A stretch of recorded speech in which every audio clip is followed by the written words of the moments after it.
நான் ஆசையை வென்ற ஒரு புத்தனும் அல்ல, என் காதலை சொல்ல நான் கம்பனும் அல்ல.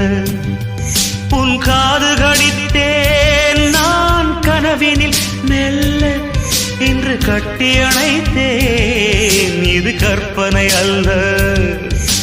அடிமனம்